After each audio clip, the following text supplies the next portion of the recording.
취재진은 해당 자동차 회사의 변호사에게 인터뷰를 요청했습니다. 그러나 연락이 되지 않았습니다. Hi, this is the North America. I'm either on the phone or away from my desk, so please leave me a message and I'll get back to you as soon as I can. Thanks. 그리고 자동차 회사 역시 재판 중인 사건이기 때문에 취재에 응할 수 없다는 이메일만 보내왔습니다.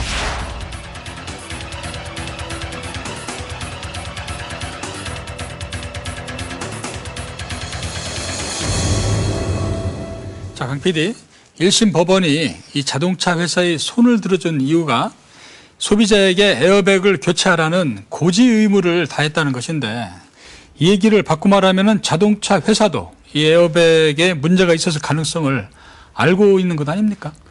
네, 그렇게 볼 수도 있습니다.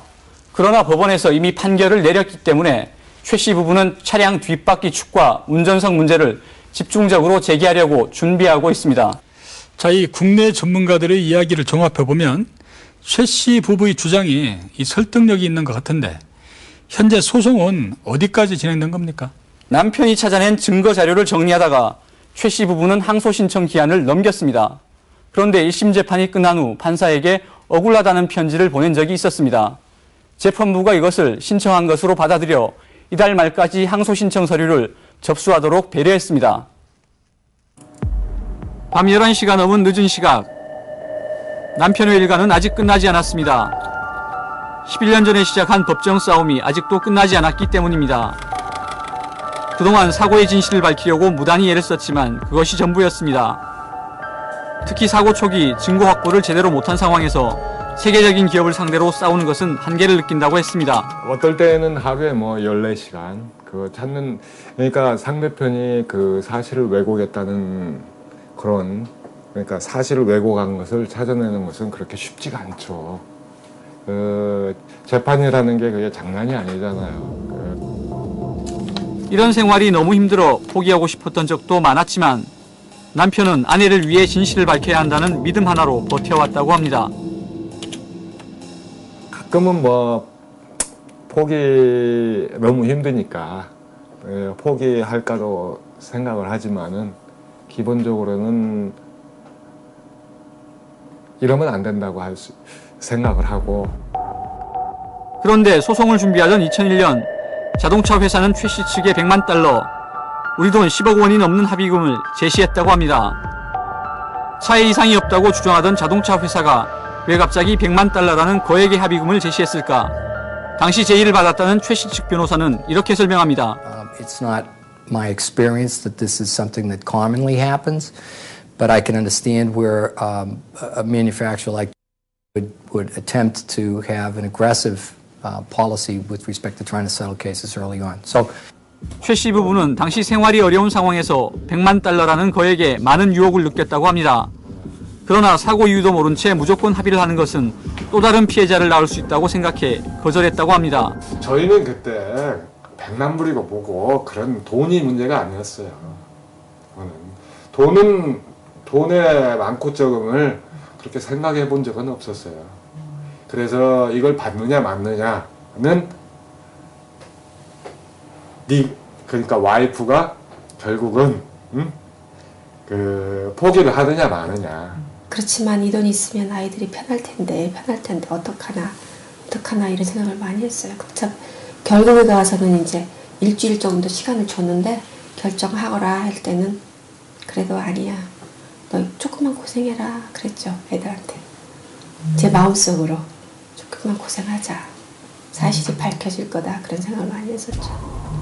그러나 거대 기업과의 법정 소송은 처음부터 어려움의 연속이었습니다. 사고를 조사해온 남편의 법정 증언을 자동차 회사가 막았기 때문입니다. 1심 재판이 시작되기 전인 2005년 2월 자동차 회사 측은 법원 명령 신청서를 제출했습니다. 남편 최영철 씨가 전문가 증언을 하지 못하게 해달라는 내용이었습니다. 남편 최 씨는 이런 조치에 대해 거대 기업의 횡포라고 비판했습니다. 돈이 없어 전문가에게 사고조사를 의뢰할 수 없는 현실에서 자신이 유일하게 사고조사를 해왔기 때문입니다. 제가 이 얘기를 한 후에 막는 것은 전혀 문제가 안 돼요. 그게 왜냐면 걸리거든요. 그러니까 그게 전혀 문제가 안 되는데 굳이 왜 미리 제가 할 수도 있고 안 할 수도 있는데 굳이 모으려고 내느냐 이거예요.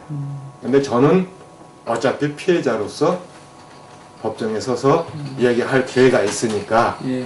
그 기회에 있을 때 이 곧됐다는 얘기를 할 수도 있잖아요. 예. 그게 그 상대편에서 가장 염려했던 게 아닌가. 최 씨 부부는 항소를 준비 중입니다. 그러나 상황은 점점 더 어려워지고 있습니다. 남편 최 씨는 3년 전 소송을 준비하면서 회사를 퇴직했고 아내 때문에 새로 일을 하기도 힘든 상태입니다. 오랜 기간 소송을 준비한 탓에 지금까지 들어간 돈만 7만 달러 때문에 변호사를 통해 일을 진행하는 것은 엄두도 못 내고 있습니다. 너무나 이제 제 사건을 끌고 가는 게 힘든 거예요.